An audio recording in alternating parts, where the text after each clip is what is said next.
Hello everyone, मेरा नाम रितिका गुप्ता है। Welcome to our blouse design. तो आज का वीडियो हमारा डाउट सॉल्विंग वीडियो रहेगा, जिसमें मैं आपके सारे डाउट क्लियर करूंगी विद थ्योरी। यानी कि मैं आपको एक एक थ्योरी समझाते हुए आपके सारे डाउट आज की वीडियो में क्लियर करने वाली हूँ। तो जितनी भी मैं थ्योरी बताऊंगी ना, तो आपको एक कॉपी पेन ले लेना है और उसमें नोट कर लेना है, ताकि जब भी आप ब्लाउज बनाओगे ना, तो आप कुछ भी नहीं भूलो। सारे पॉइंट आपको याद रहे कि किस तरह से आपको ब्लाउज की जब आप मार्किंग करोगे ना, तो आपको उसमें क्लियर रहना चाहिए ना कि हम इतने ही शोल्डर क्यों ले रहे हैं या आर्म होल हमने ऐसे क्यों रखा है। तो इन सब चीजों के लिए मैं आज आपको थ्योरी भी क्लियर कर दूंगी। तो जिनको कंटिन्यू प्रॉब्लम आती है ना शोल्डर गिरने की, आर्म होल में क्रीज आने की या ब्लाउज ऊपर चढ़ने की, जब वो फिटिंग डालते हैं तो उनका एक पार्ट बड़ा और एक पार्ट छोटा रहता है, तो आज की वीडियो में ये सारे डाउट आपके क्लियर हो जाएंगे। और कल जो मैंने ब्लाउज बनाया था स्लीवलेस, उसमें भी बहुत सारे लोगों को डाउट है कि जो उसमें मैंने शोल्डर रखे हैं उसमें मैंने फुल शोल्डर रखे हैं। ये वाला ब्लाउज जो मैंने कल बनाया था, और इससे पहले वाला जो ब्लाउज बनाया था उसमें मैंने अलग शोल्डर क्यों रखे हैं। तो उससे पहले हमने 4 डॉट ब्लाउज बनाया था, एक ग्रीन वाला। तो इन दोनों में जो मैंने शोल्डर की मार्किंग है वो अलग अलग क्यों की है। तो आज की वीडियो में आपका ये डाउट भी क्लियर हो जाएगा कि इन दोनों में जो हमने नेक बनाए हैं दोनों हमारे डीप है, लेकिन उनमें जो हमने शोल्डर रखे हैं तो इसमें तो हमने शोल्डर माइनस किए थे, और इसमें जो हमने शोल्डर रखे हैं वो हमारे फुल शोल्डर है। तो ये वाला नेक हमारा डीप तो है, लेकिन ये डीप नेक होने के साथ साथ ये हमारा ब्रॉड नेक भी है, और ये वाला नेक जो है हमारा वो सिर्फ हमारा डीप नेक है। तो इन दोनों में क्या डिफरेंस होता है वो भी आज की वीडियो में मैं आपको क्लियर कर दूंगी। अब ये वाला जो हमने ब्लाउज बनाया था इसमें हमारे नेक की विड्थ कितनी थी, 3.5 इंच। और ये वाला जो हमने ब्लाउज बनाया था इसमें हमारी नेक की विड्थ 2 इंच थी। तो इसमें यही फर्क है, ये वाला जो हमारा नेक रहेगा ना वो बॉडी पे जाके पूरा फैलेगा, यानी कि ये वाला थोड़ा सा बैकलेस जैसा लुक देगा, और ये वाला जो हमारा नेक रहेगा ना वो एक लिमिटेड रहेगा, बिल्कुल फिट रहेगा ये भी बॉडी पे जाके, लेकिन उतना नहीं फैलेगा जितना हमारा ये वाला फैलता है। तो जो भी वुमेन होती है जो डेली यूज में ब्लाउज पहनती है वो ये वाला ब्लाउज तो नहीं पहन सकती इतना डीप नेक। ये वाला ब्लाउज हमारा कैसा रहता है, पार्टी वियर हो गया या पर्टिकुलर चीजों के लिए हम ये वाला ब्लाउज पहन सकते हैं, लेकिन डेली यूज में हम कौन सा ब्लाउज पहनेंगे जो हमें पूरी तरह से कंफर्टेबल रहे, तो उसके लिए हम इस तरह का नेक पहनेंगे। तो इनके जो ब्लाउज में डिफरेंस रहता है ना वो नेक में ही डिफरेंस रहता है। तो जब भी हम फुल शोल्डर रखेंगे तो उसमें जो हमारे शोल्डर रहेंगे वो नेक की तरफ डाउन होंगे, आर्म होल की तरफ डाउन होंगे। ये कंफ्यूजन भी मैं आपका आज की वीडियो में क्लियर कर दूंगी। तो यहाँ पे इन दोनों ब्लाउज का जो मेजरमेंट है ना वो भी आपको अलग अलग तरीके से ही लेना होता है, ठीक है ना। तो सबसे पहले आपको लिख लेना है कि लेंथ, बैक पार्ट की लेंथ हमेशा कम रहती है और फ्रंट पार्ट की लेंथ जो रहती है वो हमारी ज्यादा रहती है। जब भी आपको बैक पार्ट को कट करना हो ना, तो जो हमारा बैक पार्ट रहेगा वो थोड़ा छोटा रहेगा, और फ्रंट पार्ट हमारा लंबा क्यों रहता है, क्योंकि जो हमारे फ्रंट में हमारे चेस्ट का साइज रहता है वो हेवी रहता है, इसलिए हमें फ्रंट की लेंथ ज्यादा रखनी पड़ती है ताकि ब्लाउज ऊपर की तरफ ना चढ़े। सेकंड, आपका मेजरमेंट भी आपको सही तरीके से लेना है, तभी जो आपकी फिटिंग है ना वो परफेक्ट आएगी। तो मैं आपको नाप के ब्लाउज से भी मेजरमेंट लेना बता दूंगी। बाकी बॉडी मेजरमेंट के ऊपर मैंने ऑलरेडी वीडियो बनाया हुआ है, तो वहां से जाके आप देख सकते हैं। और इसमें जो मैंने शोल्डर रखे हैं उसका मैं बता देती हूँ। जब हम इस तरह का नेक बनाएंगे ना, इस तरह का जो बॉडी पे जाके ज्यादा फैलेगा नहीं, उसका मेजरमेंट शोल्डर का आपको कैसे लेना है, जो हमारी चेस्ट की लाइन रहेगी ना उसके सेंटर तक आपको इसका मेजरमेंट लेना है। ये भी मैंने आपको पहले भी बताया, लेकिन अभी भी मैं आपको बता देती हूँ कि आपको इसका शोल्डर का मेजरमेंट कैसे लेना है। कि इंच टेप को आपको इस तरह से रख लेना है नेक से चिपकाते हुए, और जहां भी आपके एपेक्स पॉइंट का सेंटर आ रहा होगा ना वहां तक आपको मेजरमेंट ले लेना है इस तरह से। लेकिन जब आप ये वाला नेक बनाओगे जो हमारा पूरा बॉडी पे जाके फैलेगा इस तरह का, तो आपको शोल्डर का मेजरमेंट कहां तक लेना है, जहां भी आपके आर्म होल वाली लाइन का सेंटर आ रहा होगा ना वहां तक आपको शोल्डर का मेजरमेंट ले लेना है। तो उस तरह से आपको दो तरीके से मेजरमेंट को लेना होता है। इस नेक के लिए हम अलग तरीके से लेंगे, और ये वाला जब हम नेक बनाएंगे तो इसका हम अलग तरीके से मेजरमेंट लेंगे। लेकिन जब हम स्लीव के लिए मेजरमेंट लेंगे ना, तो जहां भी आपकी आर्म होल वाली लाइन खत्म हो रही होगी ना वहीं से आपको स्लीव का मेजरमेंट लेना है। चाहे आप ये वाला ब्लाउज बनाओ या ये वाला, स्लीव का मेजरमेंट आप कहां से लोगे, जहां से आपकी आर्म होल वाली लाइन खत्म हो रही होगी ना वहीं से आपको उसका मेजरमेंट लेना है। और जो हमारे आर्म होल में क्रीज आने की प्रॉब्लम होती है ना, तो उसके लिए मैं आपको बता चुकी हूँ कि किस तरह से आपको डॉट पॉइंट की मार्किंग करनी है कि जो आपके आर्म होल का क्रीज रहेगा ना वो सारा खत्म हो जाएगा। इसके बाद हम देखेंगे कि जो हमारे शोल्डर है उसे हमें किस तरफ डाउन करना है, तो उसके लिए भी मैं थोड़ा सा आपको एक्सप्लेन कर देती हूँ। जब भी आप शोल्डर का हाफ करके रखोगे, यानी कि आपने फुल शोल्डर का मेजरमेंट यहाँ तक लिया है, तो हम फुल शोल्डर का इस तरह से लेंगे और फुल शोल्डर रखेंगे ना ब्लाउज के, तो जो हमारे शोल्डर रहेंगे ना वो हमेशा आर्म होल की तरफ डाउन होंगे इस तरह से। जैसे हमारे फुल शोल्डर कितने इंच के हैं, 14 इंच के, हम उसका हाफ कितना रखते हैं, 7 इंच। तो जब भी आप फुल शोल्डर बनाओगे, चाहे आप डीप नेक में बनाओ, बॉट नेक में बनाओ या पेक नेक में बनाओ, आप बना रहे हो जिसमें आप नेक ब्रॉड रख रहे हो और जो शोल्डर है वो फुल रख रहे हो, तो आपको शोल्डर को आर्म होल की तरफ ही डाउन करना है। लेकिन आप ऐसा ब्लाउज बना रहे हो जिसमें आप शोल्डर माइनस करके लेते हो, यानी कि शोल्डर का मेजरमेंट आपने यहाँ तक लिया है और शोल्डर को माइनस करके आपने 5 5.5 इंच तक के शोल्डर रखे हैं, और जो हमारे नेक की विड्थ है वो भी कम है, जैसे कि 2 या 2.5 इंच, तब जो आपके शोल्डर रहेंगे ना वो आपको नेक की तरफ डाउन करना है इस तरह से। ठीक है, तो आपको क्लियर हुआ कि किस तरह से आपको शोल्डर को डाउन करना है। जब भी शोल्डर का हम हाफ करेंगे ना, तो जो हमारे शोल्डर है वो आर्म होल की तरफ डाउन होंगे, और जब हम शोल्डर माइनस करके रखेंगे तब हमारे शोल्डर नेक की तरफ डाउन होंगे। यानी कि 5-5.5 इंच के जब आप कम शोल्डर देते हो ना, तो आपको उसको नेक की तरफ डाउन करना है। नहीं तो क्या बॉडी पे जाके यहाँ पे बैठता है ना, जैसे हम पैक नेक ब्लाउज बनाते हैं, पैक नेक ब्लाउज में जो हमारे नेक की विड्थ रहती है वो बहुत ज्यादा रहती है, तो हमारे जो शोल्डर रहते हैं ना वो बिल्कुल यहाँ पे आते हैं, और यहाँ से हमारी बॉडी कैसी रहती है, क्रॉस में रहती है ना, इसलिए हमें शोल्डर को आर्म होल की तरफ डाउन करना रहता है, तो उससे हमारे शोल्डर बिल्कुल चिपके हुए फिट बैठते हैं। लेकिन जब हम 5-5.5 इंच के शोल्डर रहते हैं और नेक की विड्थ भी कम लेते हैं ना, तो जो हमारे शोल्डर रहते हैं ना वो यहाँ पे आते हैं। यहाँ पे जो हमारी बॉडी रहती है वो ना इधर में रहती है डाउन, और ना ज्यादा नेक की तरफ रहती है, फिक्स रहती है। अगर आप उसे आर्म होल की तरफ डाउन कर दोगे ना, तो शोल्डर उल्टा और उतरने लगेंगे, फिर आपको शोल्डर गिरने की प्रॉब्लम और ज्यादा आएगी। इसलिए आपको हल्का सा नेक की तरफ डाउन करते हुए ही शोल्डर को लेना है। ठीक है, तो यहाँ पे आपको क्लियर हुआ कि किस तरह से आप शोल्डर लेना है आपको, जिससे कि जो आपके शोल्डर रहेंगे ना वो बिल्कुल फिट बैठेंगे। और जो मैंने कल चार्ट यूज किया था, बोटनेक शोल्डर माइनस चार्ट, ये वाला बोटनेक शोल्डर माइनस चार्ट, ऐसा जरूरी नहीं है कि जब हम बोटनेक ब्लाउज बना रहे हैं तभी इस चार्ट का हमें यूज करना है। जब भी आप शोल्डर का हाफ करके रखोगे ना, तब आपको इस चार्ट को यूज करना ही है। इस चार्ट के अकॉर्डिंग ही आपको शोल्डर को माइनस करना है, चाहे आप बोटनेक बनाओ, पैक नेक बनाओ, हाई नेक बनाओ, या इस तरह का ब्रॉड नेक बनाओ। इस तरह का भी नेक बना रहे हो ना, तो आपको शोल्डर को इस शोल्डर माइनस चार्ट की हेल्प से जितना आपका आ रहा है उतना आपको माइनस कर देना है। ठीक है, और ये जितने भी चार्ट रहेंगे ना, उस चार्ट के फॉर्मूले आपको वैसे ही यूज करना है जैसा मैंने आपको समझाया है। अब हम इस तरह का ब्लाउज बनाएंगे ना, जिसमें हमारा नेक जो है ज्यादा ब्रॉड नहीं रहेगा, इस तरह से, तो आपको कौन सा शोल्डर माइनस चार्ट देखना है, आपको ये वाला शोल्डर माइनस चार्ट देखना है। ठीक है ना, तो ज्यादातर जो वुमेन होती है ना वो इसी टाइप का ब्लाउज पहनती है, जिसमें नेक ज्यादा ब्रॉड ना हो और उन्हें डेली यूज में भी कंफर्टेबल हो। तो आज इस नेक को ही कट करना हम सीखेंगे।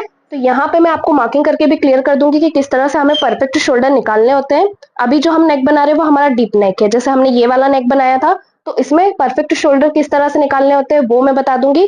बाकी ये वाला जो हमने नेक बनाया था ये भी हमारा डीप नेक था, पर ये डीप नेक होने के साथ साथ ब्रॉड नेक भी था, इसलिए हमने इसमें फुल शोल्डर का हाफ करके निशान लगाया था। लेकिन अभी जो हम नेक बनाएंगे वो हमारा ब्रॉड नहीं है, बस इस तरह से डीप नेक है। तो इसमें शोल्डर का निशान कैसे लगाना है वो मैं आपको समझा देती हूँ। ब्लाउज का जो मेजरमेंट है वो आपको स्क्रीन पे शो हो जाएगा। तो सबसे पहले हम लंबाई के लिए निशान लगाते हैं। मेजरमेंट में आप देख सकते हैं कि जो हमारे फ्रंट की लंबाई है वो 15 इंच है और जो बैक की लंबाई है वो 14 इंच है। लेकिन जब भी हम बैक की मार्किंग करते हैं तो जो लेंथ का निशान है वो हम फ्रंट के अकॉर्डिंग ही लगाते हैं। तो लंबाई हमारी 15 इंच है फ्रंट की, उसमें 1 इंच प्लस करके हम ये निशान 16 इंच पे लगा देंगे और इस लाइन को स्ट्रेट कर लेंगे। लेंथ के लिए निशान लगाने के बाद जितने भी आपके फुल शोल्डर होंगे ना उसका हाफ करके आपको यहाँ पे निशान लगाना है। तो अभी जो हमारे फुल शोल्डर है वो 14 इंच के, उसको हम 2 से डिवाइड करके यहाँ पे निशान लगाएंगे तो हमारा कितना आएगा 7 इंच। यहाँ से शोल्डर को हम 1 इंच डाउन कर देंगे और नीचे की तरफ से 2.5 इंच पे निशान लगा के इसे इस तरह क्रॉस में हम मिला लेंगे। और ये जो मार्किंग है वो हर साइज के लिए फिक्स रहेगी। अब आपको आर्मोल के लिए निशान लगाना है, तो उसके लिए आपको आर्मोल चार्ट देख लेना है। मैंने उसी के अकॉर्डिंग यहाँ पे जो आर्मोल का निशान लगाया है वो 6.6 इंच पे लगाया है। इस लाइन को भी स्ट्रेट कर लेंगे। आपके जो भी चेस्ट का साइज रहेगा ना वो आपको देख लेना, उसी के अकॉर्डिंग आपको आर्म होल की मार्किंग करनी है। अब हम यहाँ से शोल्डर माइनस करना देखेंगे, तो उसके लिए आपको शोल्डर माइनस चार्ट देखना पड़ेगा। तो ये हमारा शोल्डर माइनस चार्ट है। जब भी आप डीप नेक ब्लाउज बनाओगे ना तो आपको इसी का यूज करना है परफेक्ट शोल्डर निकालने के लिए। अब इसके लिए आपको 3 चीजें पता होनी चाहिए। पहला कि आपका नेक का शेप क्या है, आपके नेक की लंबाई कितनी है, यानी कि आपका नेक जो है वो कितना डीप है, और तीसरा कि आपके रेडी शोल्डर कितने इंच के हैं। तो अभी जो हमारा नेक डीप है वो हम कैसे निकालेंगे, तो जितनी भी आपकी बैक पार्ट की लेंथ रहेगी ना उसमें से आपको जितनी भी पट्टी चाहिए होगी या नीचे की तरफ उसको माइनस कर देना है। तो मुझे यहाँ पे 4 इंच की पट्टी चाहिए और जो मेरे बैक पार्ट की लेंथ है वो 14 इंच की है, तो मैं 14 इंच में से 4 इंच माइनस कर दूंगी। तो जो मेरा नेक डीप आएगा वो 10 इंच का आएगा। तो यहाँ से मुझे नेक डीप पता चल गया। नेक में राउंड रखने वाली हूँ तो नेक शेप मेरा राउंड हो जाएगा, और रेडी शोल्डर आपने मेजरमेंट में देख ही लिए होंगे। तो यहाँ पे मेरे रेडी शोल्डर 2.25 इंच के यानी कि 2.25 इंच के। तो हमको ये बीच वाला देखना पड़ेगा, इसी के अकॉर्डिंग हम अपने शोल्डर देखेंगे कि यहाँ से शोल्डर कितने माइनस होंगे। तो नेक डीप मेरा कितना है 10 इंच है, तो 10 इंच मेरा यहाँ पे आ रहा है। नेक शेप जो है मेरा वो राउंड है, तो यहाँ पे मुझे कितना माइनस करना होगा 1.6 इंच। जितने भी मैंने फुल शोल्डर रखे हैं ना उसमें से मैं माइनस कर दूंगी 1.6 इंच। तो आपको समझ में आया कि किस तरह से आपको चार्ट का यूज करके यहाँ पे शोल्डर को निकालना है। तो यहाँ से हम इंच टेप को रखेंगे और 1.6 इंच माइनस कर लेंगे। तो अब ये जितने भी आए ना वो हमारे परफेक्ट शोल्डर है, तो यहाँ से नाप के देख लेंगे कि हमारे शोल्डर कितने आ रहे हैं। तो ये जो हमारे शोल्डर है ना वो 5.5 इंच के आ रहे हैं। अब यहाँ पे जो हमें शोल्डर चाहिए वो आर्म होल की तरफ डाउन नहीं चाहिए, तो जहां भी आपकी लाइन इस तरह डाउन में जा रही होगी ना वहीं से आपको इसको स्ट्रेट करना है। तो हम नाप के देख लेंगे कितनी जा रही है। तो ये 1/2 इंच समथिंग जा रही है, यहाँ से भी हम 1/2 इंच पे निशान लगाएंगे और इस लाइन को इस तरह से स्ट्रेट कर लेंगे। इस तरह से आपको शोल्डर को स्ट्रेट कर लेना है। अब जितना आपने यहाँ पे निशान लगाया उतना आपको आर्म होल की तरफ लगा लेना है। तो यहाँ भी मैं 5.5 इंच पे निशान लगा लूंगी। चेस्ट के लिए हमें निशान लगा लेना है, तो मेरे चेस्ट का साइज 37 है, तो यहाँ पे मैं 9.25 इंच पे निशान लगाऊंगी। नेक डीप है तो नेक डीप में हमारी कुछ भी लूजिंग एड नहीं होगी, प्लस 1.5 इंच का हम सिलाई मार्जिन रखेंगे। वेस्ट के लिए भी हम निशान लगा लेंगे, तो मेरी वेस्ट जो है 33 इंच की है, उसे भी मैं डिवाइड 4 करके यहाँ पे 8.25 इंच पे निशान लगाऊंगी। नेक डीप है तो आपको टक्स रखना जरूरी है, बैकपैक में हम टक्स रखेंगे, तो जितना मार्जिन हमने यहाँ पे लिया होगा ना उसमें हम 1 इंच प्लस कर लेंगे। तो यहाँ पे हमारा कितना हो जाएगा 2.5 इंच। तो यहाँ पे हम 2.5 इंच का सिलाई मार्जिन ले लेंगे और इन लाइनों को पॉइंट टू पॉइंट मिला लेंगे।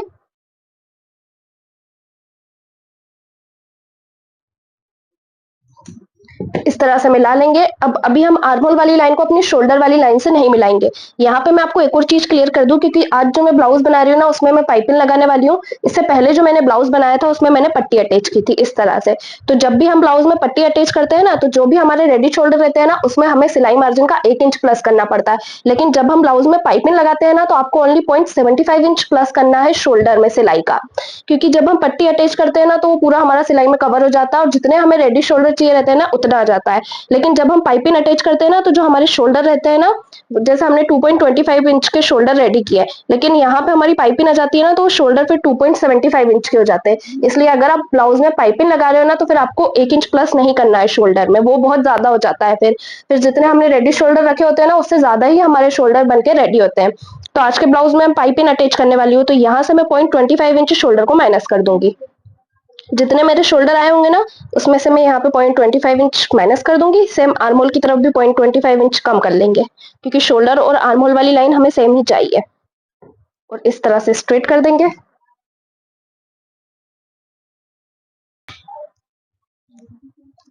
स्ट्रेट करने के बाद अब हम वापस से नाप के देखेंगे कि जो हमारी नेक लाइन है और जो हमारी चेस्ट लाइन है वो दोनों बड़ी है या छोटी है। तो जो भी आपकी चेस्ट लाइन रहेगी ना डायरेक्ट उससे आपको नहीं नापना है। चेस्ट लाइन से बाहर निकलते हुए आपको 0.25 इंच पे निशान लगा लेना है। अब ये जो हमने 0.25 इंच वाला निशान लगाया ना, इससे आपको नाप के देखना है कि जो आपकी नेक लाइन है वो बड़ी है या छोटी है। ये जो टेस्ट लाइन है ना इससे नहीं, इसके बाद हमने 0.25 इंच पे निशान लगाया उससे हम नाप के देखेंगे। तो नॉर्मल सी बात है कि जो अभी हमारा नेक है वो 10 इंच का है, तो जो हमारी नेक लाइन है वो बड़ी है, तो यहाँ से वापस से हमारे शोल्डर 1/2 इंच जितने माइनस हो जाएंगे और ये 1/2 इंच फिक्स है हर साइज के लिए। पर अगर आपके नेक की लंबाई 6 इंच 5.5 इंच, यानी कि ये जो हमने 0.25 इंच का निशान लगाया इससे कम है, तो फिर यहाँ पे आपको कुछ भी माइनस नहीं करना है, डायरेक्ट ऐसे के ऐसे ही शोल्डर आपको ले लेने हैं। अब इस लाइन को हम स्ट्रेट कर लेंगे। अब ये जितना भी रहेगा हमारा सब माइनस में जाएगा। तो इतनी मार्किंग करने के बाद आपको मिल जाएंगे आपके परफेक्ट शोल्डर और परफेक्ट आर्म होल। तो अब हम नाप के देखेंगे कि दोनों हमारे कितने इंच के आ रहे हैं। तो यहाँ से हम नापेंगे तो ये हमारा 5.25 इंच का आ रहा है शोल्डर, क्योंकि हम पाइप में अटैच करने वाले हैं। और यहाँ से हम नाप के देखेंगे तो हमारा आर्म होल आ रहा है 6.25 इंच का। तो आप चाहे तो इसको लिख भी सकते हैं कि जो हमारा शोल्डर आया वो 5.25 इंच का आया है और जो हमारा आर्म होल आया है वो 6.25 इंच का आ रहा है। तो अब जब भी आप 37 साइज के लिए ब्लाउज बनाएंगे ना तो आप इतने ही शोल्डर और इतने ही आर्म होल रख सकते हैं, आपको इतनी सारी मार्किंग करने की जरूरत नहीं है। जिस भी चेस्ट साइज का आप ब्लाउज बना रहे हो ना उसके एक बार आप परफेक्ट शोल्डर और परफेक्ट आर्म होल निकाल लो और फिर निकालने के बाद उसको लिख के रख लो। तो जब भी आपको जिस भी साइज का ब्लाउज बनाना होगा ना तो आप डायरेक्ट उतने ही शोल्डर और उतने ही आर्म होल रख सकते हो। फिर आपको जो फ्रंट पार्ट की लंबाई है ना वो भी रखने की जरूरत नहीं पड़ेगी, डायरेक्ट आपको बैक की लंबाई में 1 इंच प्लस कर लेना है। आप देखेंगे यहाँ से नाप के मैं आपको बता देती हूँ कि अभी जो मेरी लंबाई है वो कितने इंच की आ रही है, 15 इंच की आ रही है, जबकि मैंने लंबाई कितनी रखी थी 16 इंच की, क्योंकि मैंने फ्रंट की लंबाई रखी थी। अब मुझे जो अपना बैक है वो 14 इंच पे रेडी चाहिए ना, जो मेरी बैक की लंबाई है वो 14 इंच पे रेडी चाहिए। तो यहाँ पे मैं 14 में 1 इंच प्लस करके 15 इंच पे ही निशान लगाती, तो अभी जो मेरी परफेक्ट लंबाई आ रही है ना वो 15 इंच की ही आ रही है। तो इस तरह से आप डायरेक्ट मार्किंग भी कर सकते हैं। जैसे अगर अब मैं आगे कभी भी 37 साइज के लिए ब्लाउज बनाऊंगी तो मैं डायरेक्ट 5.25 इंच पे निशान लगा सकती हूँ शोल्डर के लिए, और आर्म होल के लिए 6.25 इंच पे निशान लगा सकती हूँ। तो आपको क्लियर हुआ कि किस तरह से शोल्डर और आर्म होल निकालने होते हैं। अगर आप चाहोगे ना तो मैं यहाँ पे एक चार्ट भी रेडी कर दूंगी कि इस साइज में आपको इतने शोल्डर रखने हैं और इतना आर्म होल रखना है, तो आपको बार बार इतनी सारी मार्किंग करने की जरूरत नहीं पड़ेगी। ठीक है, अब हम रेडी शोल्डर के लिए निशान लगाएंगे। तो मोस्ट ऑफ द ब्लाउजों में ना पाइपिंग ही लगती है, सारे ब्लाउजों में तो हम कैनवास नहीं लगा सकते हैं ना। तो जब भी हम पाइपिंग लगाएंगे ना, तो जो हमारे शोल्डर रहेंगे उसमें आपको सिलाई मार्जिन का 1 इंच प्लस नहीं करना है। कितना प्लस करना है? 0.75 इंच। ये चीज भी आपको नोट कर लेनी है कि जब भी हम पाइपिंग लगाएंगे तो हम 0.75 इंच ही प्लस करेंगे। तो यहाँ पे हमारे रेडी शोल्डर है 2.25 इंच के, उसमें हम 0.75 इंच प्लस करके ये निशान लगाएंगे 3 इंच पे, इस तरह से। अब यहाँ से हम नेक लंबाई के लिए निशान लगाएंगे। तो मेरी नेक की विड्थ कितनी आई है? 2.25 इंच आई है। यहीं से मैं अपनी नेक लंबाई के लिए निशान लगा लूंगी। तो मुझे नीचे से पट्टी कितने इंच पे रेडी चाहिए? 4 इंच पे। हाफ इंच पे प्लस कर दूंगी इसमें सिलाई मार्जिन का, इस तरह से। अब यहाँ से मैं नेक की विड्थ 2.5 इंच रखूंगी और एक बॉक्स बनाते हुए नेक का शेप दे दूंगी। अब अभी जो हम ब्लाउज बना रहे हैं उसके चेस्ट का साइज कितना है? 37। तो उसमें जो 2.25 है वो नेक की विड्थ बिल्कुल सही है। इसमें आप 2.5 इंच नेक की विड्थ रख दोगे ना तो फिर जो आपके शोल्डर है वो गिरने लगेंगे, क्योंकि ये जो 2.25 इंच का नेक है ना, ये ही बॉडी पे जाके बहुत ज्यादा फैलेगा। अब यहाँ से जो हमारा नेक है वो डीप है, तो जो हमारे शोल्डर है वो नेक की तरफ आपको डाउन करना है। तो कितना करना है? Only 0.25 inch. और इसे हम इस तरह क्रॉस में मिला लेंगे। ज्यादा भी आपको डाउन नहीं करना है, नहीं तो यहाँ पे पफ बनने लगेगा। ओनली 0.25 इंच आपको यहाँ से माइनस करना है। अब आर्म होल में गहराई के लिए निशान लगा लेंगे। तो 37 साइज के लिए आपको गहराई का निशान 1 इंच पे लगाना है। वो भी आपको चार्ट में देख लेना है, हर चीज के चार्ट मैंने आपको अवेलेबल करवा दिए हैं, आप कम्युनिटी में जाके चेक कर सकते हैं। ठीक है, तो यहाँ से हम गहराई ले लेंगे 1 इंच पे। और ये हर साइज के लिए फिक्स नहीं है, ये साइज के अकॉर्डिंग रहता है कि आपको कितनी गहराई देनी है। गहराई देने के बाद आर्म होल को हम हाफ इंच डाउन कर देंगे बैक साइड से। और ये हाफ इंच फिक्स है, हर साइज में आपको हाफ इंच ही माइनस करना है। और इसे भी हम क्रॉस में मिला लेंगे। टक्स के लिए निशान लगा लेंगे। तो ये निशान हमारा फिक्स है 4 इंच पे। यहाँ से भी हम 4 इंच पे निशान लगाएंगे, यहाँ से भी।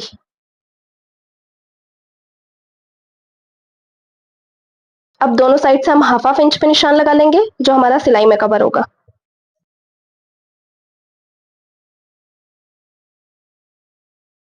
तो इस तरह से आपको बैक पार्ट की मार्किंग कर लेनी है। अब हम बैक पार्ट को कट कर लेंगे।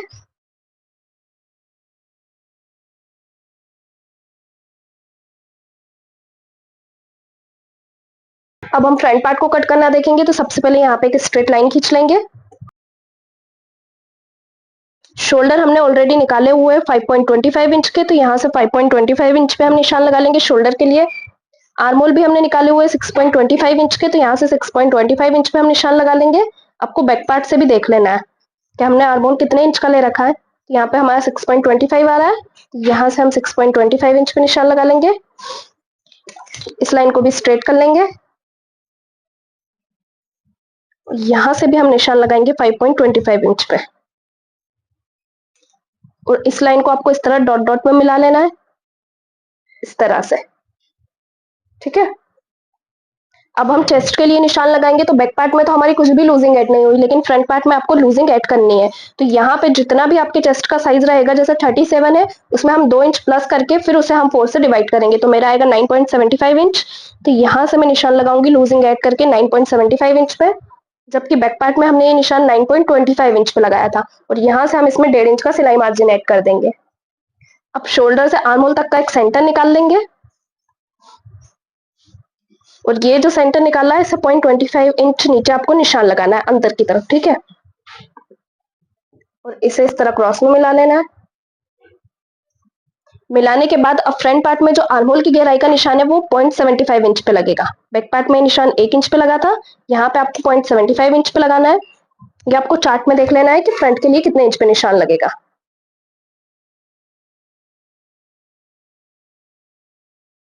इस तरह से आपको इसका शेप दे देना है। अब हम रेडी शोल्डर के लिए निशान लगा लेंगे। तो हमारे रेडी शोल्डर हमने कितने इंच के निकाले? बैक पार्ट में 3 इंच के। तो यहाँ से 2.25 इंच में 0.75 इंच प्लस करके हमें निशान 3 इंच पे लगाएंगे। तो यहाँ से जो फ्रंट पार्ट में मेरे नेक की लंबाई है वो कितनी है? 6.5 इंच। तो यहाँ से मैं 6.5 इंच में निशान लगा लूंगी। वापस से हम एक बार नेकलाइन और चेस्ट लाइन को चेक करके देख लेंगे। तो यहाँ से हम 0.25 इंच पे निशान लगाएंगे और अब इससे नाप के देख लेंगे। तो जो हमारी चेस्ट लाइन है वो 6 इंच पे आ रही है और जो हमारी नेक लाइन है वो 6.5 इंच पे आ रही है। तो फ्रंट पार्ट में जो हमारे शोल्डर माइनस होंगे वो ओनली 0.25 इंच के माइनस होंगे और ये भी हर साइज के लिए फिक्स है। तो यहाँ से ओनली 0.25 जितना आपको शोल्डर को माइनस कर देना है और इसे भी हम स्ट्रेट कर लेंगे।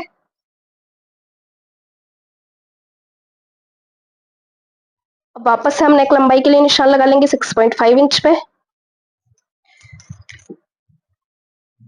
और यहाँ से नेक का शेप दे देंगे।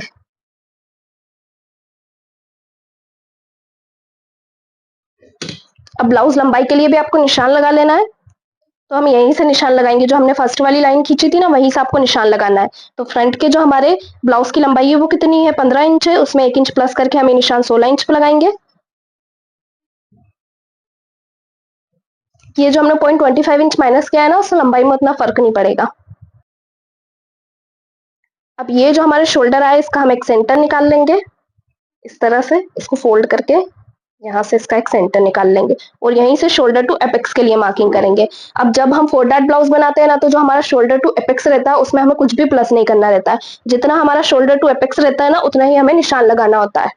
जैसे आप अदर कोई ब्लाउज बनाते हो ना तो जितना भी आपका एपेक्स पॉइंट रहता है ना उसमें आपको 0.5 इंच तो प्लस करना ही होता है। लेकिन अभी जो हम ब्लाउज बना रहे हैं ना वो हमारा 4 डैट ब्लाउज है तो इसमें आपका कुछ भी प्लस नहीं होगा।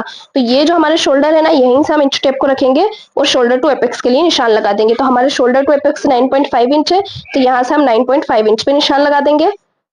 अब एपेक्स टू एपेक्स हम देखेंगे तो हमारा एपेक्स टू एपेक्स है 8 इंच, उसका हाफ करके हम ये निशान लगाएंगे 4 इंच और नीचे से भी हम ये निशान 4 इंच पे ही लगाएंगे इस तरह से और इस लाइन को स्ट्रेट कर लेंगे। तो ये हमारे फर्स्ट वाले डॉट पॉइंट की मार्किंग हो चुकी है। अब हम निशान लगाएंगे बेल्ट के लिए, क्योंकि अभी जो हम ब्लाउज बना रहे हैं वो हमारा 4 डैट विद बेल्ट है, ठीक है ना। तो बेल्ट यहाँ पे मैं कितने इंच का लूंगी, 2.25 इंच का। तो अब ये जो हमारा फर्स्ट वाला डॉट पॉइंट है ना इसके लिए आपको निशान लगाना है। तो जो भी हमने एपेक्स पॉइंट के लिए निशान लगाया ना उसे 1.25 इंच नीचे हम निशान लगा लेंगे। तो ये हमारा फर्स्ट वाला डॉट पॉइंट रहेगा, ठीक है। अब हमें टक स्टार्ट देख लेना है कि जो हमारा फर्स्ट वाला डॉट पॉइंट है वो सिलाई में कितने इंच कवर होगा। तो 37 साइज के लिए जो हमारा डॉट पॉइंट रहेगा उसे 2 इंच हमें सिलाई में कवर करना है। तो दोनों साइड से हम 1-1 इंच पे निशान लगा लेंगे और इसकी मार्किंग कर लेंगे। इस तरह से आपको डॉट पॉइंट की मार्किंग कर लेनी है। अब इसे फोल्ड करते हुए हम अपनी वेस्ट के लिए निशान लगा लेंगे। तो हमारी वेस्ट कितने इंच की थी, 8.25 इंच की। यहाँ से 8.25 इंच पे हम निशान लगाएंगे और प्लस इसमें हम 1.5 इंच का सिलाई मार्जिन रखेंगे और इन्हें भी पॉइंट टू पॉइंट मिला लेंगे।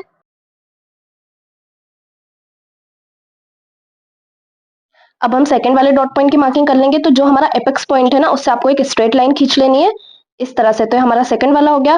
थर्ड वाले डॉट पॉइंट की मार्किंग करने के लिए ये जो हमारी फिटिंग वाली लाइन है इसका हम एक सेंटर निकाल लेंगे और सेंटर से हम 1.5 इंच नीचे एक निशान लगाएंगे और ये हर साइज के लिए फिक्स है। इसे भी आपको आपके एपेक्स पॉइंट से मिला लेना है। अब हम फोर्थ वाले डॉट पॉइंट की मार्किंग करेंगे तो उसके लिए आपको आपका टक स्टार्ट देख लेना है। तो हमारे टक स्टार्ट के अकॉर्डिंग यहाँ से हम 1 इंच पे निशान लगाएंगे। बाकी आगे मैं इसको आपको एक्सप्लेन कर दूंगी कि किस तरह से आपको आर्म होल की मार्किंग करनी है। इसे भी आपको एपेक्स पॉइंट से मिला लेना है। मिलाने के बाद अब हम देखेंगे कि जो हमारे बाकी के डॉट पॉइंट है उन्हें कितने इंच सिलाई में कवर करना है। तो फर्स्ट वाले के लिए हमने 1.25 इंच पे निशान लगाया था। बाकी के दोनों जो हमारे टक्स पॉइंट है उनके लिए भी हम 1.25 इंच पे ही निशान लगाएंगे। अब इसके लिए भी हम 1.25 इंच पे निशान लगाएंगे और जो हमारा फोर्थ वाला है उसके लिए आपको 1.75 इंच पे निशान लगाना है। तो यहाँ पे जो आपका सर्कल है ना वो परफेक्ट बन के रेडी होगा। तो इस तरह से आपको डॉट पॉइंट के लिए निशान लगा लेना है। अब जो हमारा नीचे वाला डॉट पॉइंट था उसे हमने 1 इंच सिलाई में कवर किया था दोनों साइड से। सेकंड वाले डॉट पॉइंट को आपको दोनों साइड से 0.25 इंच सिलाई में कवर करना है और इस तरह से हम इसको मिला लेंगे। जो हमारा दूसरा वाला डॉट पॉइंट है वो भी दोनों साइड से 0.25 इंच सिलाई में कवर होगा। तो इस तरह से आपको निशान लगा लेना है और इसे भी आपको डॉट पॉइंट से मिला देना है। अब जो हमारा फोर्थ वाला डॉट पॉइंट है ना उसको हम देखेंगे कि इसको सिलाई में कितना कवर करना है। तो हमने डॉट पॉइंट के लिए कितने इंच पे निशान लगाया था, 1 इंच पे निशान लगाया था ना। लेकिन अब आपको 1 इंच का हाफ कर लेना है। तो 1 इंच का हाफ कितना होगा, हाफ इंच। यहाँ से हम हाफ इंच पे निशान लगाएंगे और इसे अपने एपेक्स पॉइंट से मिला लेंगे इस तरह क्रॉस में। अब ये जो हमने हाफ इंच वाला निशान लगाया है ना यहीं से वापस हम निशान लगाएंगे 1 इंच पे। तो ये वाला डॉट पॉइंट हमारा कितने इंच सिलाई में कवर होगा, पूरा 1 इंच। इसे भी आपको बाहर तक जाने देना है। ठीक है, तो समझ में आया किस तरह से आपको आर्म होल पे डॉट पॉइंट की मार्किंग करनी है ताकि हमारा क्रीज खत्म हो सके। अब हम इसको नाप के देखेंगे कि हमारा बराबर आ रहा है या नहीं आ रहा। तो ये वाली लाइन हमारी 3 इंच पे रेडी हो रही है, दूसरी वाली लाइन 3 इंच पे जहां भी रेडी हो रही है वहां पे हम लगा देंगे एक निशान। उसके बाद यहाँ पे इस तरह से लाइन खींचते हुए आर्म होल को हम बैक साइड से ½ इंच डाउन कर देंगे, जो हमने बैक पार्ट में भी किया था। और यहाँ पे इस तरह का आपको एक बॉक्स बना लेना है। बॉक्स बनाते हुए यहाँ पे आपको बनाना है एक नया आर्म होल। तो यहाँ पे हम एक नया आर्म होल का शेप दे देंगे इस तरह से। अब इसे मैं आपको कटिंग में समझाऊंगी कि किस तरह से आपको आर्म होल को परफेक्ट तरीके से कट करना है। अब दूसरा वाला डॉट पॉइंट भी हम नाप के देखेंगे। तो इसकी जो फर्स्ट वाली लाइन है वो हमारी 6.5 इंच पे रेडी हो रही होगी। दूसरी वाली लाइन जहां भी 6.5 इंच पे रेडी हो रही होगी वहां पे आपको इस तरह से निशान लगा लेना है और इस तरह से इसको क्रॉस में मिला लेना है। ये क्रॉस में हमने क्यों मिलाया, ताकि जब हम ब्लाउज को स्टिच करें ना तो हमारा कपड़ा छोटा बड़ा ना रहे। अब हम बेल्ट को देखेंगे तो बेल्ट को हम 1 इंच क्रॉस में लेंगे और यहाँ से 2.5 इंच पे निशान लगाते हुए इस तरह इसको क्रॉस में मिला लेंगे। और ये हर साइज के लिए फिक्स रहेगा कि आपको बेल्ट को इतना ही क्रॉस में लेना है। अब इतनी मार्किंग कंप्लीट होने के बाद हम बेल्ट में मार्जिन लेंगे। तो यहाँ से नीचे से हम बेल्ट में ½ इंच का सिलाई मार्जिन ऐड कर लेंगे। तो आपको क्लियर हुआ कि किस तरह से डॉट पॉइंट, बेल्ट और नेक की मार्किंग करनी है। अब फ्रंट पार्ट को भी हम कट कर लेंगे। हमारा डीप है तो यहाँ पे भी शोल्डर को हम नेक की तरफ डाउन कर देंगे 0.25 इंच।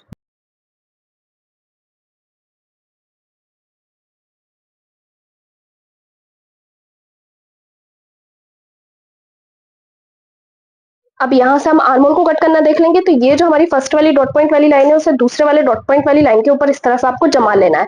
अब ये जो हमारा आर्म होल है ना वो बिल्कुल बराबर आया है, तो इसे इसी तरह हम कट कर लेंगे।